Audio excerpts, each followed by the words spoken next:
Cartels don't work. Hi, I'm Dave Arnott, the Christian Economist. Well, our subject today is brought to us by a Wall Street Journal article dated July 2, 2020, and the headline reads, Saudis threaten new oil price war with OPEC brethren.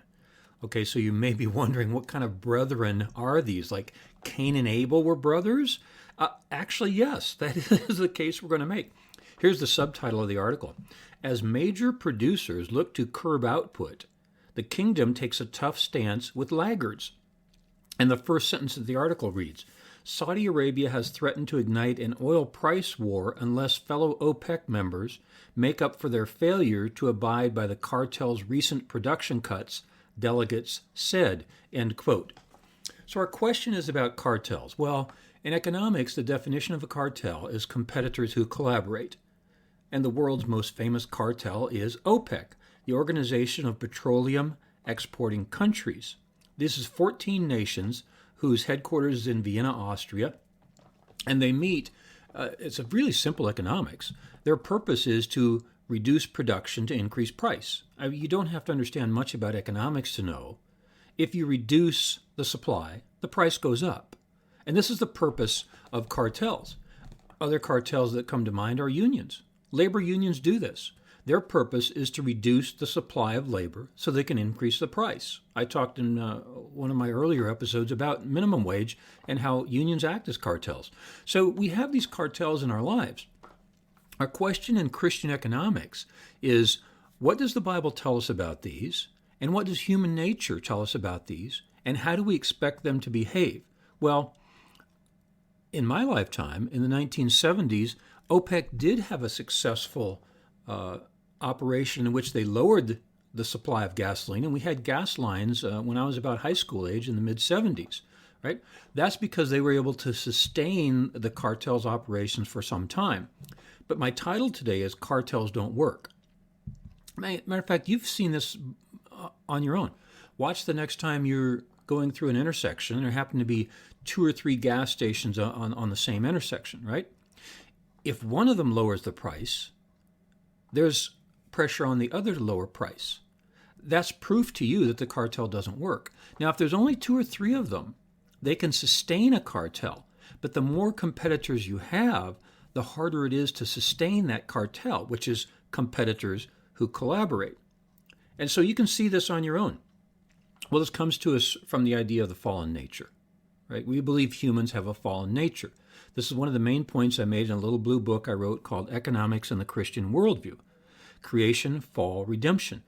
People have a fallen nature, and so they try to overcome that fallen nature when they join a cartel. And they sit around in a circle and say everybody's going to lower their oil production, in this example of OPEC. Well, they leave the room, and here's the way it works. The first person to break his promise gets to sell his gas at a higher price. The last person to break his promise sells his fuel at a lower price. Let's make up some examples here. Let's say fuel is going for crude, I should say. Let's say crude is going for $50 a barrel. Okay, these 14 members called the OPEC cartel get together at their headquarters in Vienna. They all sit around a table, and 14 of them say, we're going to lower our supply so that we increase the price. All 14 of them shake their head. Let's say it works and it goes up to $80. It goes from 50 to 80. Okay, the first person to break his promise and sell more crude at the $80 price gets to sell it at 80. The second guy has to sell his at 79. Are you following me? Simple supply and demand.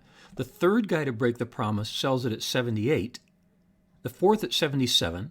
The fifth at 75, and it's on its way down. So do you see how cartels work against human nature? See, this is, so often in my teaching, I use this example of the Greek god named Sisyphus. He rolled a stone up a hill, and then he went home. He came back the next morning, the stone was at the bottom of the hill. See, this helps us understand human nature. So if you understand, does the ball naturally roll uphill or naturally roll downhill? Well, gravity forces the ball downhill. Cartels try to push that ball up the hill. They're working against human nature. And they come back the next day and find out what? Gravity has pulled the ball down. Well, in this example of Sisyphus, Gravity is economic behavior, called the fallen nature. That's why in economics, we study human behavior. Matter of fact, one of the key first books in economics was written by Ludwig von Mises in 1949. It was called Human Action. Why? Because in economics, we study human action. And if you can understand human behavior, and you can understand what's natural, the ball rolling up the hill or down the hill, well, of course down the hill is natural. Now just match that with human behavior, and you know what to predict. You know what the outcome will be. And so by the fallen nature, we understand that people will not stay in cartels very long. Matter of fact, in the other course I teach, which is strategic management, this is why we talk so much about industry concentration. That's a form of a cartel. This is good for people who sustain the cartel, but bad for those who consume from it. And that's why we have the Sherman Antitrust Act of 1890, the Clayton Act of 1914, and on and on. As a matter of fact, I've asked some grad students just last week in an online strategy class, what is the relationship of antitrust and the Christian worldview?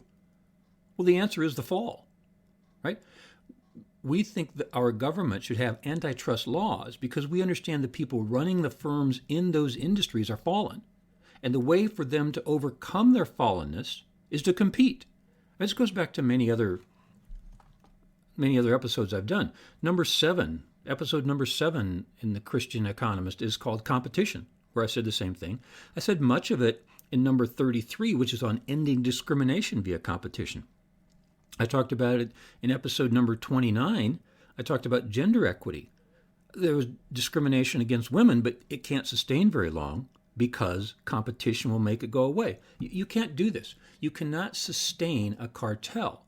Competitors will not collaborate for the long period because their self-interest, their fallen nature, tends to make them want to sell that oil at $80 and not wait until it goes back down to $50, right? Here's an example in my life, as a matter of fact, talking about the 70s. There's another example from the 70s. Richard Nixon drew his people around him into a cartel. John Dean, H.R. Haldeman, John Ehrlichman, George Mitchell, they all took kind of a, excuse me for using the term, kind of a blood oath, saying, look, nobody tells that we were the ones really behind the robbery at the Watergate building. Nobody tells. How long did that cartel last? See, this is a really prime example. Cartels don't work. It brings to mind John 8:32. Know the truth, and the truth will make you free. So as soon as they got out of that room, if my memory is correct, John Dean was the first one to squeal, and then they all squealed in order. I mean, squealed meaning telling the truth. You can't sustain a cartel. So this brings us to the life of Jesus, which we as Christians are very interested in. All right? There was a cartel, money changers in the temple court. This is where we see Jesus at perhaps his angriest point, where he physically throws things around and orders people out. And in Matthew 21:13, he said, my house, that's the most interesting part, by the way, my house shall be called a house of worship for all nations. There's an episode coming up soon in the Christian Economist about immigration, and we're going to talk about that phrase again. My house shall be called a house of worship for all nations, which is about immigration, but today our subject is a cartel. Jesus really did not like the idea that these money changers had a cartel, and they were supplying money exchange and sacrifices also that could be bought, birds and lambs and sheep and so forth. But they had a cartel, and Jesus did not like that. And that's why he broke it up. So we have to ask this question. So was Jesus really Lord? Well, here's the best proof. Now that we understand human nature, we know that he had 12 apostles. Why did most of them die martyrs' deaths? Why didn't they, like John Dean, H.R. Haldeman, John Ehrlichman, George Mitchell, why didn't they break their promise? Why didn't they break the cartel? Well, they didn't because there was nothing to break.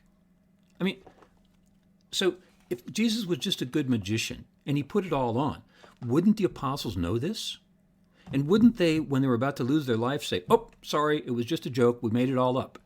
No.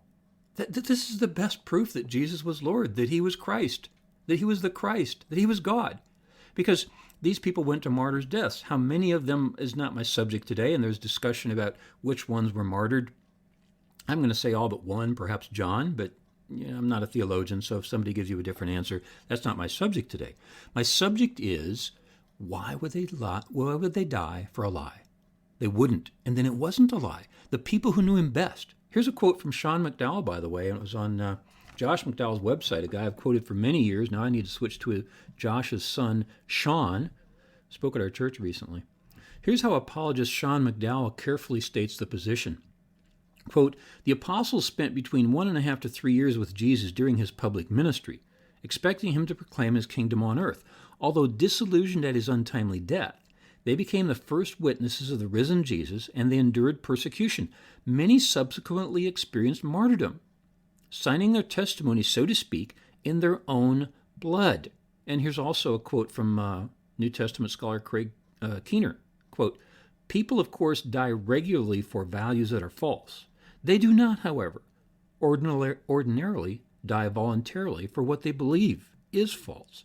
Intentional deception by the disciples is thus implausible. The people who knew him best and saw him day to day for 1.5 to 3 years believed him. They formed the only cartel that has survived. Because in human nature, cartels don't work, but with Jesus they did. Why? Because it wasn't a cartel. They were not competitors. There was no skin to be saved because they believed. They saw him. They lived with him. They knew him. They were totally convinced that Jesus was the Christ. Because outside of that one, cartels don't work. I'm Dave Arnott, the Christian Economist, where our slogan is, fear God, tell the truth, earn a profit. See you next time.